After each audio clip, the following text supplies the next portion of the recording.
And as it became darker, punches started flying. I was smacked, I was kicked, I was choked, I was strangled with his body belt.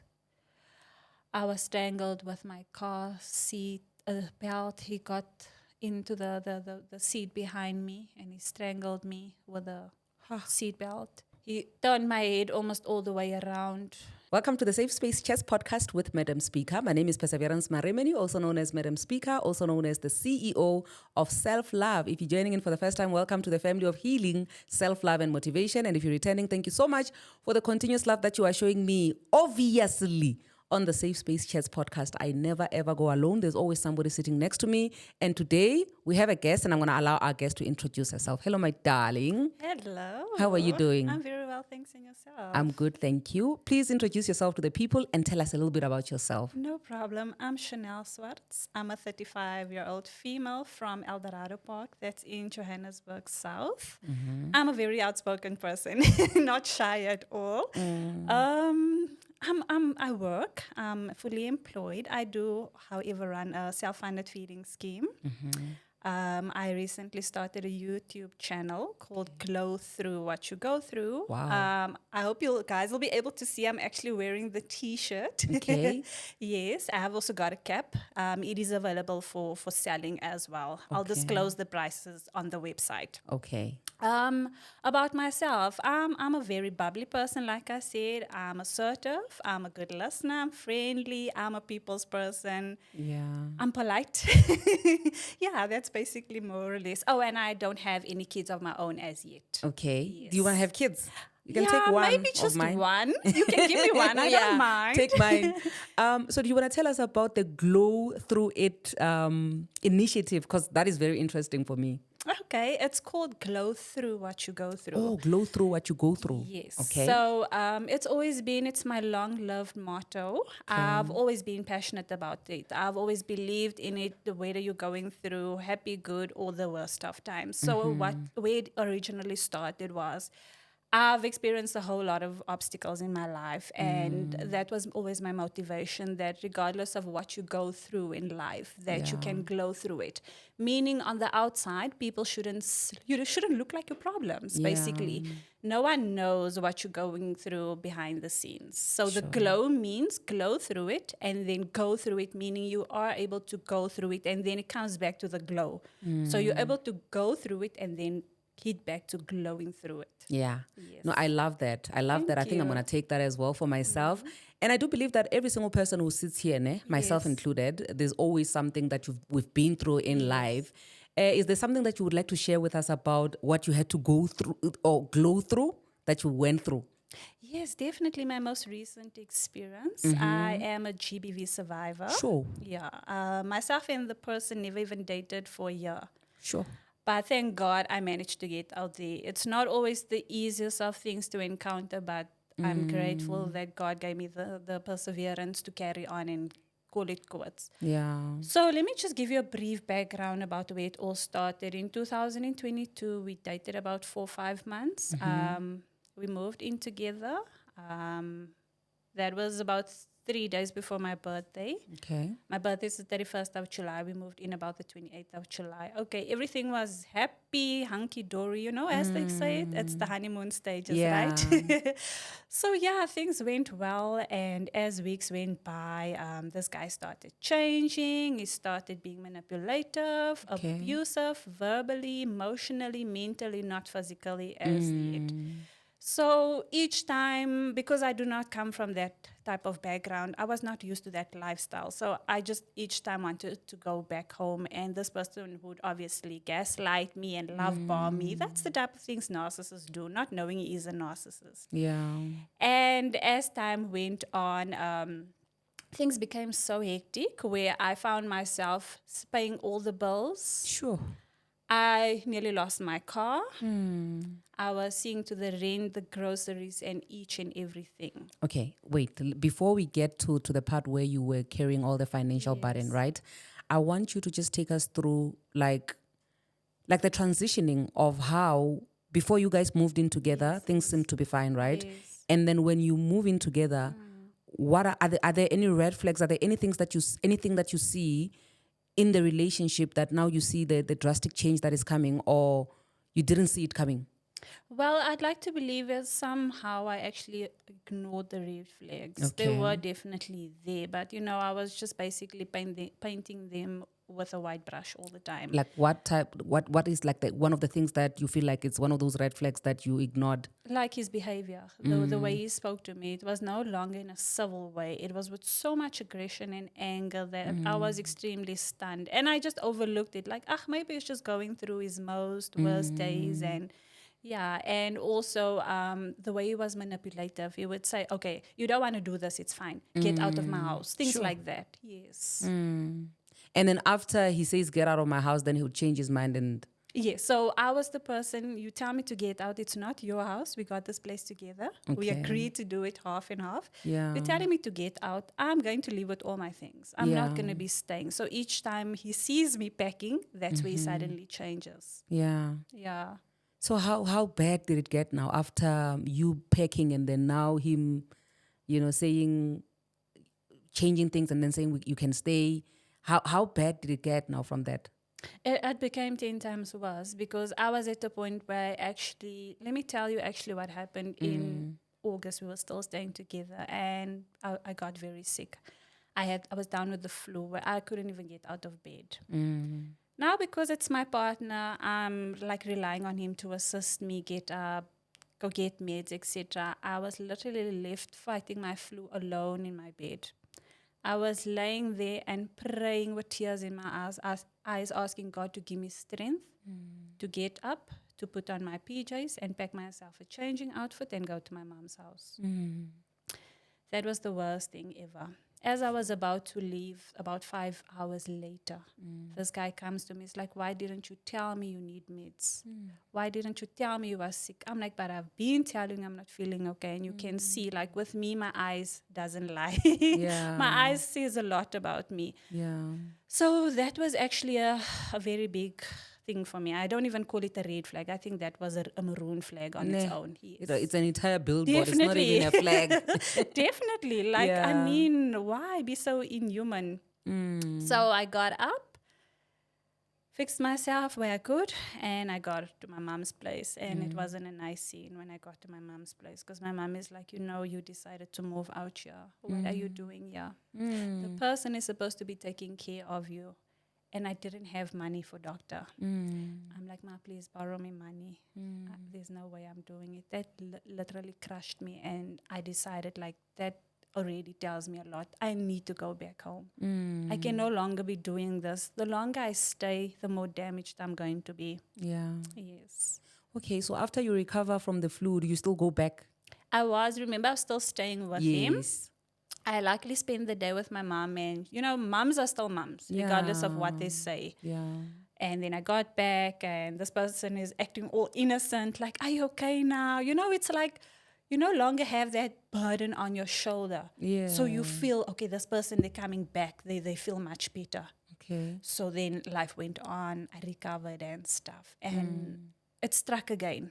Now we are towards the end of August. I just couldn't handle it anymore. I even told this person, I'm coming back home. My mom even called after me, Chanel, please come back home. I'm going to pay the fees for you for the transport, guys, because I moved with all my furnitures. He never had anything. Sure. So I moved with everything. Okay. So on the 3rd of September, thank God, I was out there. I initially intended to move out the 4th, but because he felt like Hercules, he's like, get out of my house immediately. If you don't get out, I'm going to throw everything out. Sure. Doing the same thing that he's been doing over and over and over. And I thought, okay, you know what? Just call whoever and ask them to immediately pick up your things. We even had to spend extra cash to get an additional bakkie. Well, I always say to myself, thank God I got there out alive and safe. Material things can always be replaced. Your life can't. True. Yeah. Then I moved back home. I wasn't in a good state at all. And you won't believe, as we are leaving the premises, I'm in my car, the furniture is in the 2 bakkies. This person sends a message after me, please go drop me at my mom's place. Like, I was so shocked and disgusted when I got home. So who's saying you must, whom? My ex-boyfriend. He's saying, you must drop him off Yes, at his mom's place. So you guys are going to leave that place without anybody because you're going to your mom's and he wants to go to his mom. No, he doesn't want to stay there because he now feels he's alone and the place is empty. Then why did he say to you that you must leave? Exactly my point. Like you ill-treated me all along and you saw that I became tired of your behavior and finally I decided to leave and now you're begging me to drop you off. It's like he's actually trying to manipulate me from scratch again. Yeah. Yes. How many times did you actually pack your bags and unpack? Sure, countless times. Yeah. I won't lie. And during this time when you packed for the last time, had he been physical with you at all? No, he was never physical, but he was definitely verbally, emotionally, mentally abusive. And mind you, one thing I never forgot to mention, while staying with this guy for a whole month, this guy never once put fuel in my car, but he was driving my car around. Sister, I can relate. I know that story. He was driving my car around, and when I mentioned, my car's never even gone on reserve whilst I've got this car for almost 3 years now. He's like, yeah, why are you worried about material things? It's your car. You need to fill it. I'm like, why are you driving it? He's like, I'll drive it. Don't you tell me. So I was literally caught up in this person's trap till I felt this is not for me. Yeah. Sure. And then what happens when you eventually decide to leave and successfully do that? When I eventually decide to leave, this person wouldn't leave me alone. This person would be calling after me because, mind you, his numbers was blocked. He was blocked on all my social media accounts. This person would call me from different numbers. I don't see your car in the yard. Where are you? Which Your yard? car, my yard, at home, at my mom's house. Yes. He's that type of person. He's psychotic. That is crazy. Yes. So is he monitoring you now? Yes. Even till this day, he definitely is. Yeah. Most when you sleep with one eye open. Yeah, I have to. I unfortunately have to. Okay, it's not that bad. Yeah, but I but think also because of all the law enforcement and whatever that's in place right now after everything he did, it's a bit better. At least, okay, yes, but at I still least. have to keep my eye out or watch over my shoulder and things. So are you not even worried about this episode that it might make things worse? No, I'm not even worried because I don't want to feel as scared and have that fear anymore. I feel it's better to get it out. Yeah, and also it's your story. Yes, it's my story. It's going to save me, heal me, and you never know Help how other else it will people. help. Yes. Absolutely. Yes. So, okay, now what happens when you move in at home and this guy keeps sending you messages with different numbers? So what happens when I get home? So I'm back in our cottage where I was staying. Yeah. And things are different because I lost so many things because this person kept back so many things, which I was like, it's fine as long as I'm safe. And my mom is actually happy I'm home. I'm an only child, by the way, Sure. and I'm a female. My mom is very overprotective, as old as I am. She's super overprotective. I can imagine. Yes. So I think she's feeling safe and happy that my daughter's home. And she never liked this guy, to be honest. Our moms, I think we can also, tell. yes, they can tell. And we're like, man, just give me a chance, you know. And because they love us, they just allow us to do things even though they just can tell. tolerate it for the sake of us kind of being happy. Yeah. So when I moved back home, I was in the back cottage, but I wasn't okay. I think after about 2-3 weeks, things just got bad for me.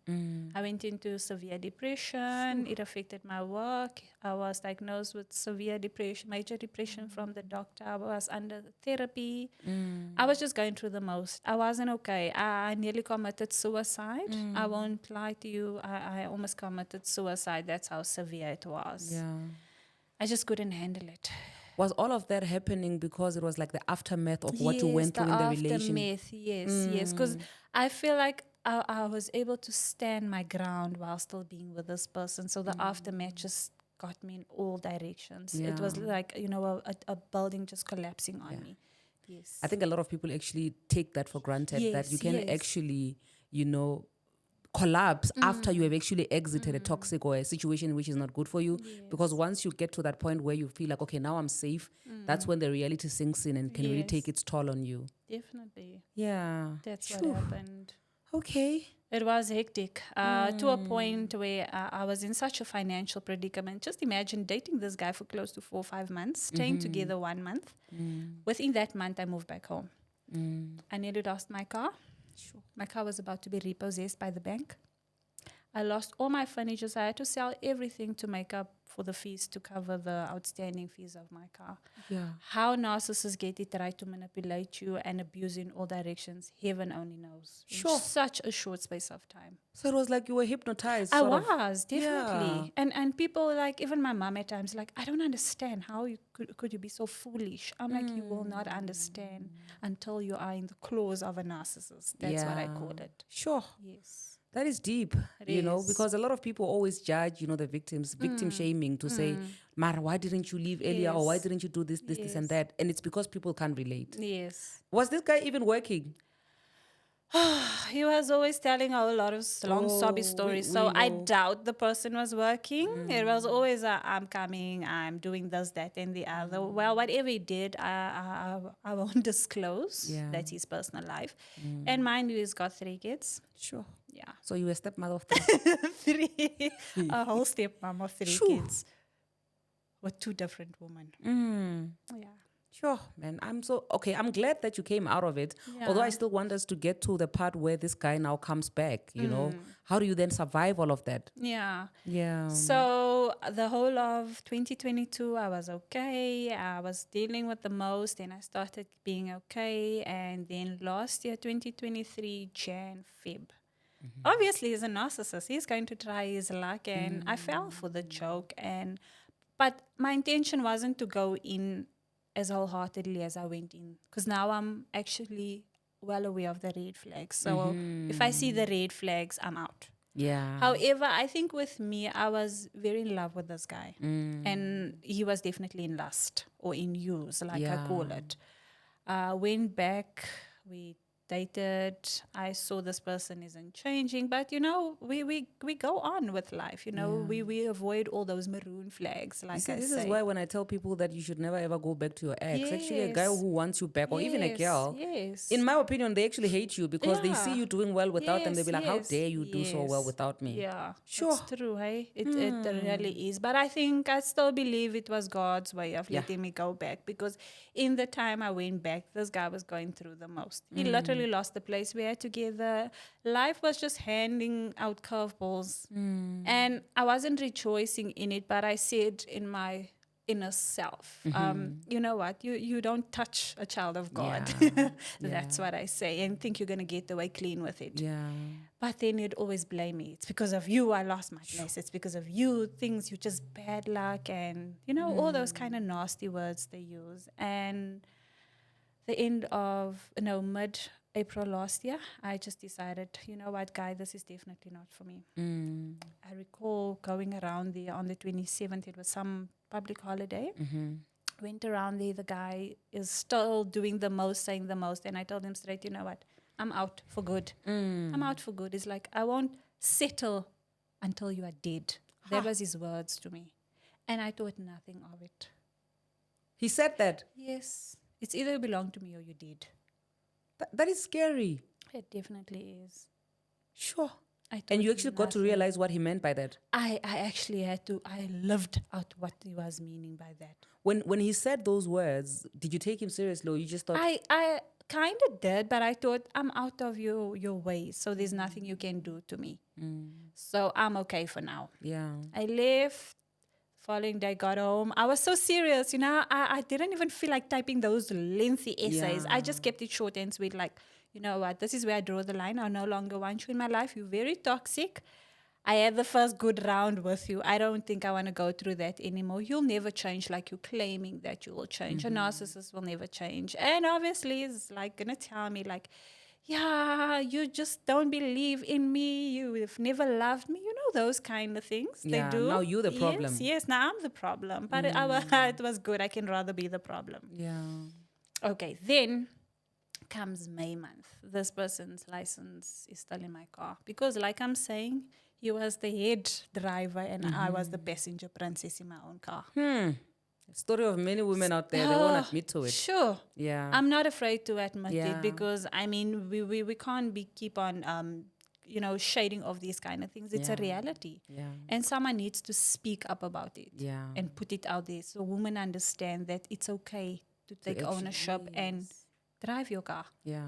Yeah, because we do these type of things for the sake of keeping the relationship, keeping the person happy, for everyone else in the public to see that, yes, you are dating. Yes, you have a person. Yes, it's my guy. Yes, I'm passenger princess. Passenger princess in my own car, I'm paying. The person can't even put fuel in my car. No, that's not worth it. All in the name of, you know what, I have a man. Yes, you it's know? not worth it. Yeah. Definitely not. Sure. And then what happens, because you're saying that he left his license in the car? Yes, his license was in the car. So let me take you now to the 24th. I hope my dates are right. Yeah, 24th of May.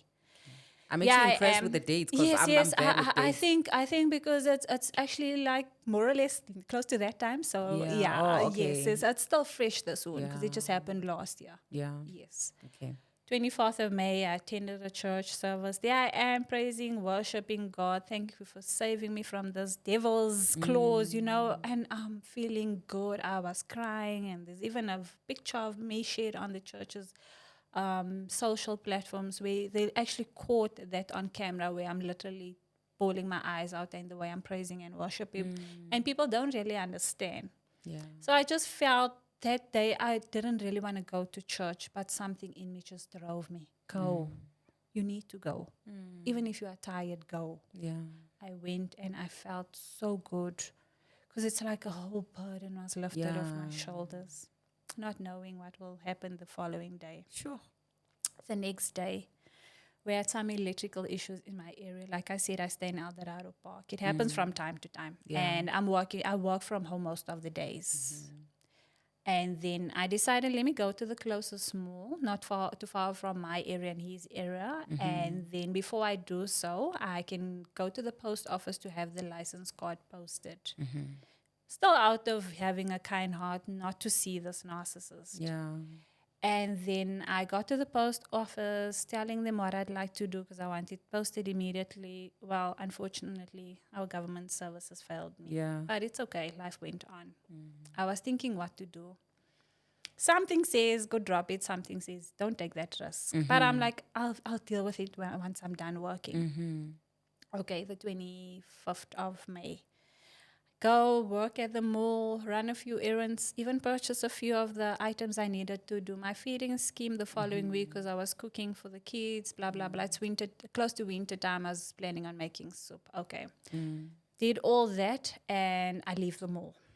Now I'm driving towards his area because I have to pass out after the mall. It's his area. Then I have to pass his area to get to my area. Okay.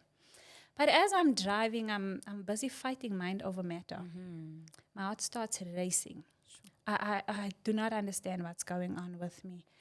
And whilst I'm driving, I'm saying to myself, Lord, I'm not understanding why I'm feeling this way, but it feels like something is about to happen, but I'm not too sure what. And I'm indicating left to turn into the area, and something tells me go home. But something tells me you really want to get rid of his license in your car, so just do the right thing. The post office won't be able to assist, and this person is not allowed at your house. What are you going to do? Fair enough. I stood there for a while. The cars are hooting because I'm indicating, but I'm not turning. And eventually I'm like, let me go. Yeah, my fingertips start sweating. Sure. I literally felt my like an out-of-body experience. So where I feel something is about to happen, but I'm not too sure what.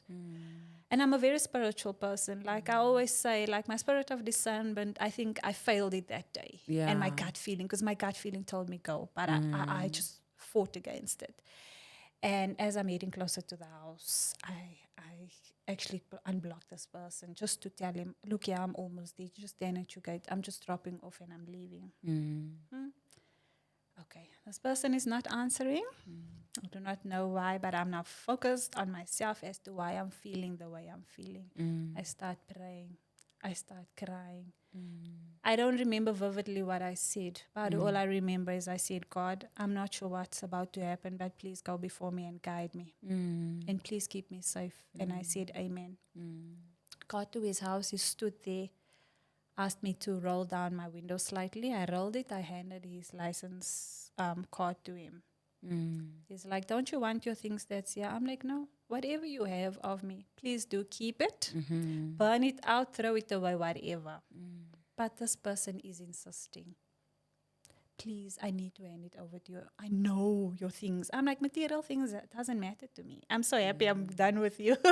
I don't think he liked what I said. And before we knew it, the person went in the house. Please don't go. I'm thinking nothing of it. Fetched whatever in the backpack, opened the passenger door for him. He gets in with his backpack. Oh, the things I saw in the backpack. Yo, that alone told me, like, you were right. The amount of female underwear that was in there, yeah, you can only imagine. So he said he's they were yours. He's hoarding female underwear because mine was amongst all of those. So one of the underwears that he had in the backpack is some of them are yours, but not all of them. Yes. So the things he said he has is it was my toothbrush, my face cloth, and a few of my underwear. And I say to him, keep it, But I didn't expect this person would behave in that way. I mean, at least try and hide whatever you're doing. And this person is opening the bag. I don't know what made. My eyes just fell on the bag and I was so disgusted. But in the same breath, I was thinking, thank God I'm away from this demon. Because, I mean, like, that alone tells you this person is not clean. Never mind that he's a narcissist. He's doing the most with everyone else. You understand? Yeah. And I just took what belongs to me and I put it in the holder behind. So the you had to pick seat. your own. No, things he like took it out from the mix, from the batch. Wow. Yeah. Okay. I had to witness my things being handpicked from the batch. Yeah. I think he also wanted to prove a point to say, listen, you're not what you think. You're not the creme de la creme. You're not all that. Yes. Because he even said, you're not all that. Yeah. But I had to put one and one together. I was like, I was so shocked, but I didn't say anything. I was like, yo, thank God. I don't have to deal with this. It's messy. That's messy behavior, And then he's like, please don't leave. I'm just going to close the backpack or put it in the house. Still thinking nothing of it. Gets back into the car, back into the passenger seat. Now we are parked in front of his mom's house. I don't go in. I'm still sitting driver's seat with my key on my lap, and my phone is obviously in the holder where I normally keep it. So that was about 6:30 the evening. And we're sitting and we're talking and like normal adults, but there was minor disagreements here and there, but not as bad as always, because I'm sure he's trying to win me over and this time it won't work. And as it became darker, punches started flying. I was smacked, I was kicked, I was choked, I was strangled with his body belt. I was strangled with my car seat belt. He got into the seat behind me and he strangled me with a seat belt. Sure. He turned my head almost all the way around. He put his elbow into my throat like I was literally held hostage for close to 9-10 hours and beaten up by this guy in my own car. He also had a gun with him. He also tried to almost burn me out inside my own car. Yeah, it was hectic. So during this time when he's doing all these things, nobody else is showing up? Nobody's showing up. There was no one in the street. My mom called several times. He almost threw my phone out of the windows like, your mom is calling. She's the problem. Why? She's the main reason why I'm doing this to you. So why exactly did he say he was doing what he was doing to you?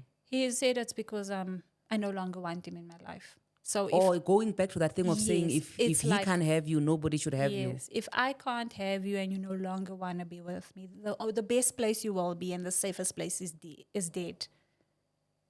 Sure. Yes. Is dead.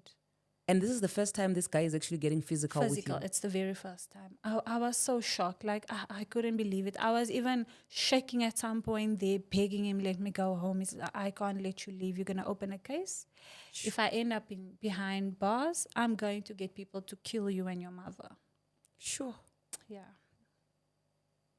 But that's how bad it was. So during this time, what is going on in your head when this guy is punching you and just holding you hostage? I'm trying to fight back, but I think I reached a point where I became so numb from the pain and the shaking and everything. Oh, mind you, before it got so hectic, I actually managed to open my driver's door and get out to call his mom to help. not knowing that she will come out about after 10, 15 minutes. She's like asking him, what are you doing? Because I'm telling her straight, your son is busy beating me. He's threatening to kill me. She gets to the car. I don't know if it's along the game she plays with her son. What are you doing to Chanel? Yeah, she's swearing you guys and she's doing the most in the car. She wants to kill me. Now it's all turned on to me. And I'm like, I'm not doing any of that. It's like, she's like, okay, then leave her alone. I go, no, you go in. And she obeyed. And it gets worse. After she went into her yard, she locked the gate behind her and the door. So I was literally left there fighting for my own life. She left her son to actually commit a crime. Yes. And she locked her own gate and a door. Yes. She went in very unbothered. Sure. And I stood at my car's door whilst it was open. I'm like begging him, let me go. I won't open a case. I won't tell no one, nothing. Let's just call it, let's just call it what it is, a spade, a spade. It's like, there's no way. I don't trust you. And if you try to run off here, I'm going to run after you and kick you unconscious. And I had so many thoughts of running to the neighbors, running to the people in the street. I can't even climb a wall. But I think because I was pushed to that, I think I would have managed for that day. But that guy, I think it was the fear instilled in me. But I mean, after being beaten, of course, you'll be afraid of the person and all the horrible things he did. Claiming, yeah, you're expecting my baby. And like, it was just horrible. Making things up. Yes, making things up. But I mean, if you were claiming that, why still beat me up? Yeah. Because he beat me to a point where I was so numb, and he mostly did it. The left side of my body was the most damaged. Because right now I suffer from severe migraines. That's how bad it was. And also he pulled out the headrest from my car seat, and he meant to poke me in my neck with the silver metals. Sure. I had to fight for that part because it was so close to my neck. Yeah. You could see, this guy really wants to kill me. He definitely wanted me.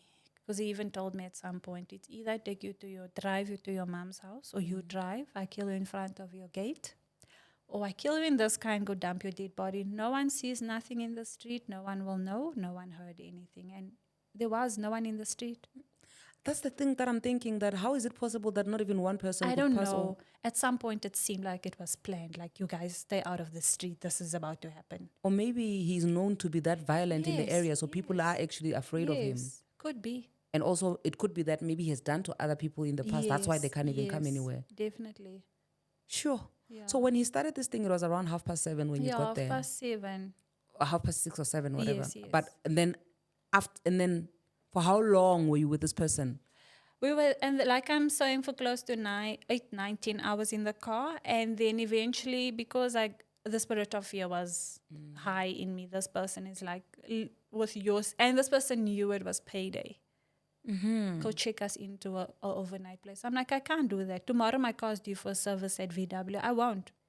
He's like, it's either you do that or I kill you. And because I was so afraid and I was beaten up and I needed that rest. I needed to be in a safe place because I felt like, yeah, I'm really going to die.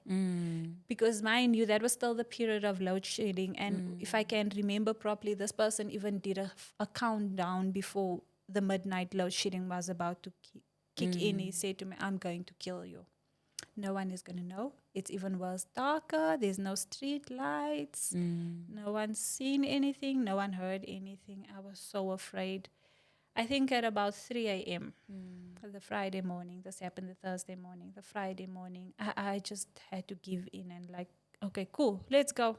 Let's go wherever and just get it over and done with because I was so afraid. I just felt if I didn't do that, I would have probably never been on this earth again. And then whilst we drive, now I'm driving. Now I'm in pain. I'm beaten up. My face is swollen and everything else. We get close to this, also in Johannesburg South, close to this place. And we got pulled over by Metro. And I'm thinking this is my gap to escape. Officer comes to the car. The officer's like, where are you guys heading to this time of the morning? Satan, what I call him, responds first. No, we're just driving somewhere, pregnant woman and they're cravings. She's been craving McD's and we weren't too far from a McD's. She's just craving McD's.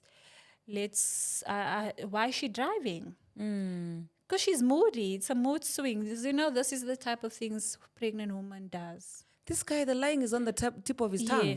Yes. He's definitely known for it. Like he's a master manipulator. Mm. And I'm sitting there and I want to say, but the words aren't coming out. And the officer comes, and this officer is looking at me in a way like, are you sure you're okay? Are you safe? Something doesn't seem okay. He's doing the standard checks my license. Everything is up to date. Everything is okay. And then he doesn't let us go immediately. It's like, that's what I'm saying. It's like God sent this officer to rescue me. But because I was so afraid. And also he has a gun, the guy. And in my mind, I'm like, I'm not okay. But the words aren't coming out. The words definitely didn't come out. Yeah. We finally left after about 15 minutes, and we get to this overnight place, and brother man is all reserved. He's like, I love you. You know how it is now? Because he's now in the open. There's cameras at the property. Check in. I'm so stressed. My car is even not even paid as yet. Nothing. None of my bills. I just got paid. I didn't even pray over my salary. Yeah, I am checking into a place with my own salary. Because Satan wants it. Do what I need to protect myself. The receptionist can see I'm not okay, but I don't want to disclose anything. I have my hoodie over my head because I'm trying to cover the scars in my face, the marks from him smacking me, because I'm very light skinned, and it was fully visible. Get to the room, and I'm thinking, in the room there's no cameras. This guy can still do anything to you.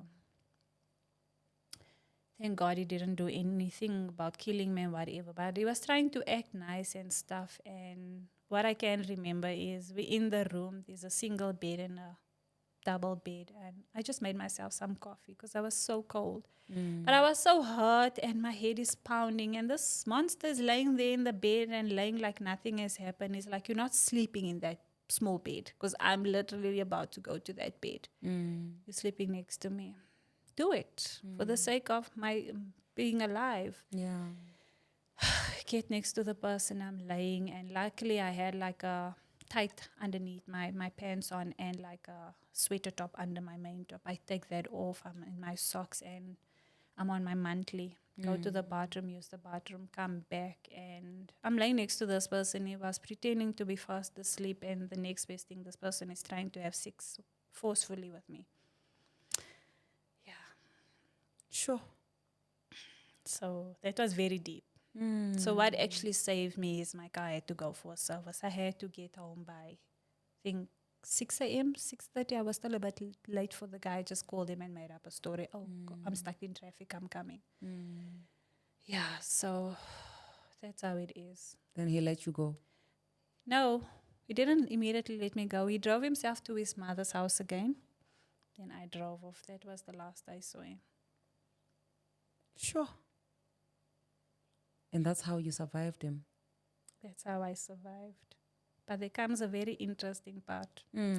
Because this person, like I'm sure you might have heard me saying, this person is never going to give up. He was always still keeping tabs on me. It was worse back then. And till I eventually decided I'm afraid to open a case, but I want to. And that's the Thursday, Friday morning. Saturday, everything was still okay, but my mom was, persistent. Let's go open a case. This demon needs to be locked up. Because when you got home, you told your mom everything. Yes, because my mom just thought I voluntarily decided not to come home. She was so upset. I understand where she's coming from. But it wasn't because I wanted to. It's because of what happened. And when I explained, I could see the way my heart sunk when I saw everything and what I've been dealing with. It was a million times worse for my mom because she was directly affected by this. Sure. The Sunday, our pastors came, prayed for me, advised me what to do, to go take out the protection order, open a case finally. I said, I'll definitely go do it. The pastor just left. Satan pulled up at our gate, reversed 4 or 5 times into the veld. We stayed opposite the veld and drove off my mom's gate. Yeah. He literally drove it off, not over, off. Till apparently the car was with the whole airbags popped. And why would he do that? Because he knows that now you're going to open a case, or is it after you've already opened the case? I haven't opened the case as yet. So he feels he wants to sort of speak to me, patch things up. He's afraid I might open a case or just probably feel empowered. I don't even know. This person might have been intoxicated with not just alcohol. I don't know. I can't tell you. Do you think that somehow this person actually also underestimates your mother's house because she feels like it's just two females here? So Definitely. Because like I'm saying, he told me whilst abusing me inside my own car.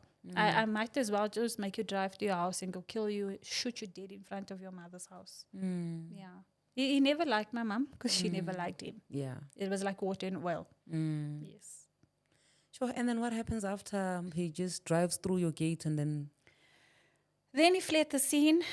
He rocked up at one of my friends' places. He apparently claimed I'm having an affair. I've got a lot of male friends. I won't lie. I'm like I said, I'm a friendly person. Especially like I don't like go between males, females, but I've got a lot of male friends, and it's the type of people I can count on with anything. I can just tell them I got stuck. They're there, that type of thing.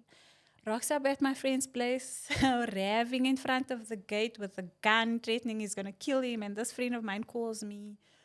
Well, I'm speaking to him. I'm like, you won't believe what this person did. This person just drove off my gate. It's like, no wonder the car looks the way it looks. It's bad in front. I can actually see the airbags popped and stuff. He's like, please, this person needs to go. I've got a crazy family. And my exact words to my friend was, let your family do whatever. I am honestly tired. I don't care what happens to this guy.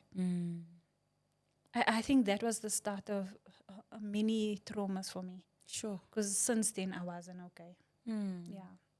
What changed then after that incident with you? What changed? I became so nervous. I even have this bit of stutter because of the fear he instilled in me. I wasn't driving my car for about 4 or 5 months. Sure. I couldn't even look at my car. I didn't go out.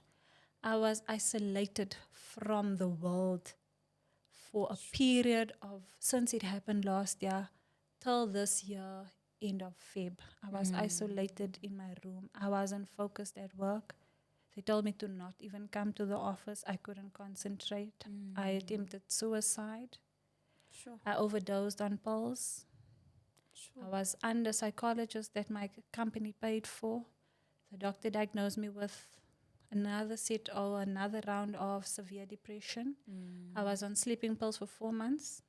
I was also on antidepressants, but the antidepressants made me feel worse, and I just decided to leave them. So it's been a very tough journey. I won't lie to you. Like I still do have those moments. Like I'm saying, the 25th of May this year, which is a few days down, 2 days to go, will be a year since everything happened. I was told that I shouldn't carry the baggage with me, but I believe no one knows what it took for me to survive, because we didn't even date a year and all these bad things happened. I want to be proof that once you see all those maroon flags and you try and avoid them, do avoid them if you want to. But when you have a chance to get out, please get out. And while you have a chance to do so, alive, because narcissists are out on a kill. They're not good people. Sure.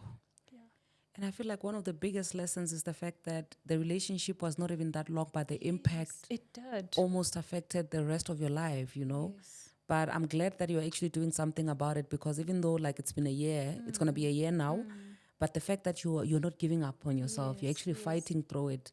I don't know, it's so ironic that I was having a conversation with a friend, I think just yesterday. We're talking about a relationship that lasted only 3 months, but the other one is a cycle. They're still going after the other one over a year now, So it also goes back to what you are sharing, that a relationship can really cause so much damage that it can take you years to recover from something that only happened within a short period of time.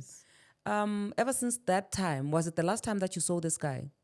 I saw him after the beating and the driving off our gate. I saw him at the court when we appeared also last year. few days So you before my eventually did birthday. open the case. I managed to open a case and apply for the protection order. Thank God the protection order was granted. Okay. It was a process to get it delivered to his place because whenever we pitch up with the police, he was never at home. Mm-hmm. So you can only imagine that trauma I had to go through. And mind you, there was some point I couldn't even drive around in my own car. I had to be chauffeured.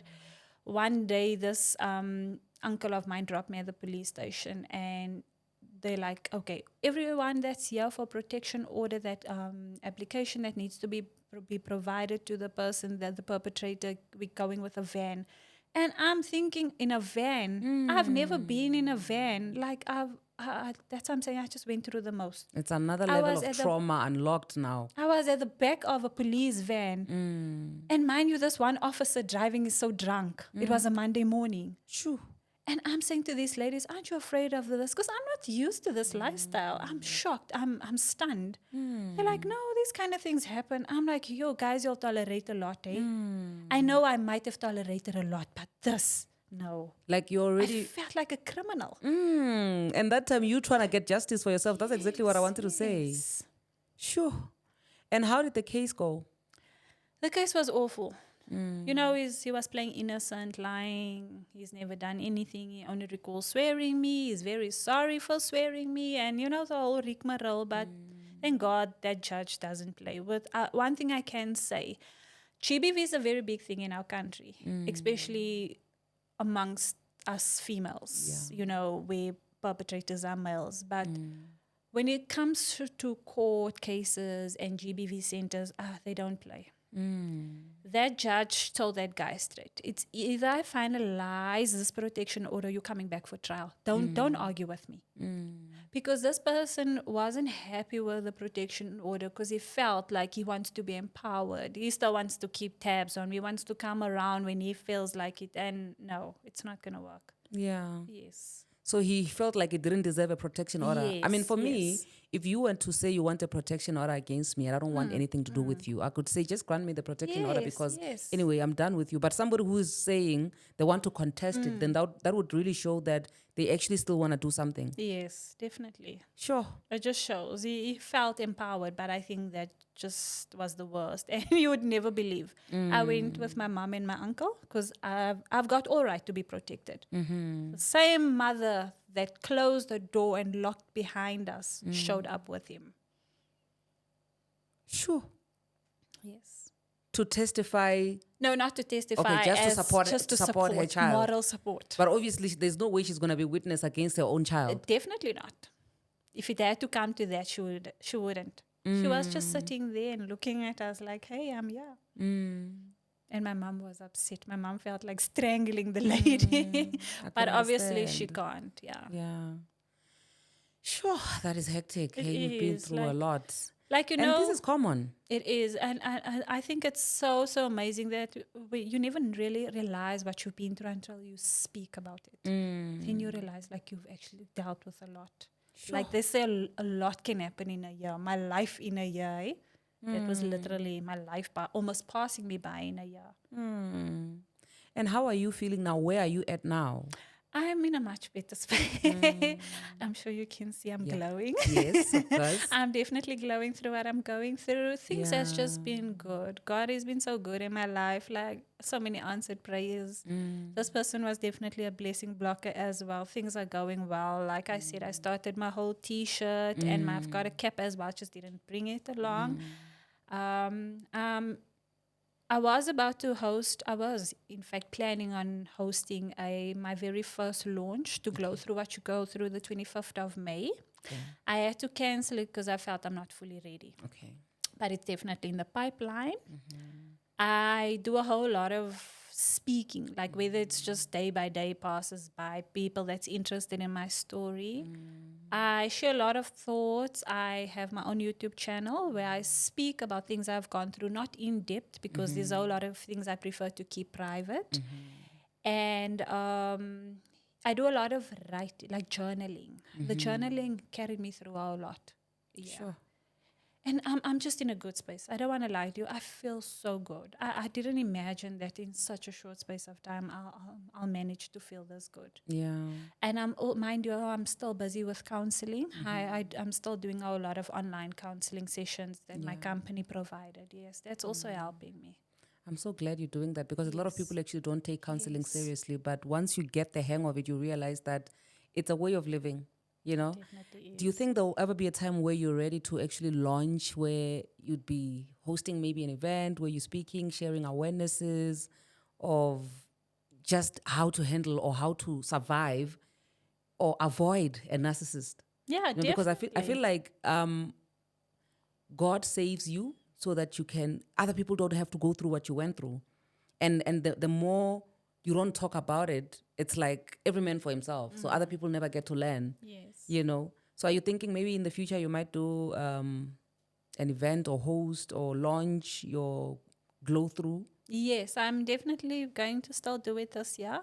I Okay. just need to pick the correct date and the month. Okay. And then my plan is that's just the start. It's not where it ends. I want it to reach all social media platforms, radios, televisions. Like I just feel like my story can save so many. Would you say that you were 100% comfortably feeling safe from this guy after the protection order has been granted? I wouldn't say I feel 100% safe. Let me say 95%. Okay. The reason why that for 5% is still, in the pipeline, it's because you never know Yeah. with narcissists when they strike. Okay, he's got no grounds to stand on because one thing I can say about narcissists, they'll do the most, but they're very afraid of law. Yeah. They will literally True. pay their way out of law to avoid going to jail because the court case the initial case for the GBV and the damage to property, it's still somewhere. I don't know where, but it's somewhere. We haven't even appeared at the court. I do not want to disclose what's been happening behind the scenes, but that's between him, God, and the officers. Yeah. Yes. Sure. You know, I am so glad and I thank God that you are able to sit here and tell the story, you know, because it's not a lot of people who actually survive. Because most people who actually end up dying in the hands of narcissists, it always seems like they will not take the knife and stab you. Yes. They will inspire you to actually do it yourself. Yes. And that is the scariest thing about it Yes. because they walk around being victims of you actually dying when they know that they're actually to blame for your death. I want you to tell us maybe while we're wrapping up, ne, of your feeding scheme, ne, what inspired it and everything. But I just want to say before we get there, guys, remember that this episode is actually sponsored by Sand Studios, our home. Hey, Sand Studios is the one. And also, I would like to say a big shout out to E2 Hair Studio. As you can see, guys, ever since my hair is always looking amazing. And a big shout out to Crown Lioness. They're always dressing me. Apparently, I'm not even allowed to wear regular clothes now. I'm a designer baby. You understand what I mean? And also a big shout out to HydroQuench. You know, they've been sponsoring us with the water through and through, and they've not been disappointing since. And if also you would like to join us and be one of our sponsors or just partner with us, you're more than welcome to holla at us using the number which is on the screen. And also, if you want to share your story as well, you can hit us up with the number that is going to be appearing right here on the screen. And what else? I think our website, you guys are sleeping on our website, www.madamspeaker.co.za. You should actually check it out because, listen, all these stories that we are sharing on our YouTube channel, we're going to be turning them into articles where you guys can just binge watch. Those who love to read, you can just go there and read and everything. So please do also look at that. But before we even, wrap it up, please take me through your feeding scheme. What inspired you to actually start this non-profit organization that you are busy with? Okay, it's been running for almost 3 years now. It's not registered as yet. It is definitely in the pipeline. Okay. What inspired me, I've seen so many kids. There's always kids and people coming to our house asking, don't you have an extra plate of food, bread, and we'll give them. And not knowing that's where my love started for everything. And I just decided I'll cook whatever I can, purchase items, and then start cooking and feeding the kids. Yes. Have you been having like people coming through to help when they see the work that you're doing, or you just independently the whole time? It's always been you. It's always my mom. My your mom is my pillar of strength. Yeah. She is so supportive in everything I do. I won't lie. And then I do have friends from here and there that would come, even the ladies in my street, because I'm Chanel. Yes. They always come to us and assist where they can. To Yeah. either assist in dishing up and cooking, but majority of things is done by myself and my mom. The cooking especially. Yeah. Yeah, we love cooking, so Yeah. why not? That is amazing. And you know, one thing I know about doing something from the heart is that there's this sense of fulfillment that comes with it that not a lot of people can understand, especially people who are not in the same calling as you. Yes. Ne? It's a very beautiful feeling. I won't lie. You know that now, after that meal, that child is able to have a full tummy. Well, being an adult, you can sustain your hunger. You can drink a lot of water, but not a child. Yeah. They can't. So I do it mostly for the kids. Yeah. But I also allow adults to come that do not have a plate of food. Oh, that is amazing. We also have a foundation called the Madam Speaker Foundation. Okay. It's also fairly new, and I feel like, you know, it is what you are doing speaks so much with what the vision is all about, you know, being able to help the people. So if people want to help with donating to your feeding scheme, how do they get a hold of you? They're more than welcome to reach me on all social media platforms. I go by Nelly LaBelle. That's just my username. So Nelly is my nickname. But then alternatively, they can reach me on my mobile and WhatsApp number, which is 067 405 5997. Okay. That number also is going to be on the screen. Eh? Thank For you. those who really want to reach out. I really, you know, we always have positive stories that come from our episodes. You know, people always come through and say, listen, after the episode has aired, this is what has happened for me. So I'm also hoping and I'm keeping my fingers crossed to say, I wish more people can actually come forward and help, you know, because you know the saying that it takes a nation to raise a village, to raise a child, you know. So you're doing a great job. And I believe that the reason why God has sustained you this long is because of the great work that you have done and the great work that you still have to do. God is not done with you. And I'm telling you, I always say that people can play God in our lives if we allow them to play God. And also sometimes God allows us to go through whatever it is that we're going through so that we can be a living testimony and also save other people through whatever. And I believe that there is not a burden or a challenge that God allows you to go through when he knows that you're not going to overcome it. And I do believe that you are a living testimony because I do believe that your story is a story of many South African women, and you being able to sit here today and share it with us, I hope it inspires somebody so that when they see something similar, you know, they can also know, listen, it's not worth it. I've seen what it can do to a person, but also the brighter side of things, which is what I actually love about our episodes here on the podcast is that we actually get happy endings, you know. The fact that you're not there yet, it doesn't even mean anything. The fact that you're not where you used to be anymore, that is amazing. And I am so happy for you. In closing, what are your parting words? Glow through what you go through. That's always my motto. Glow through what and you another go through. thing is you can come back from anything in life. It doesn't matter. There's always purpose in your pain. Always. God will never give you a battle that he himself will not assist you in carrying through and walking through that journey. Amen. I always believe in it. God above everything. God above everything. Yes. You can definitely come back from anything. I believe that so much as well. Thank you so much, my darling, for joining me. Thank you so much. Guys, with that being said, we shall see you on the next one. Bye.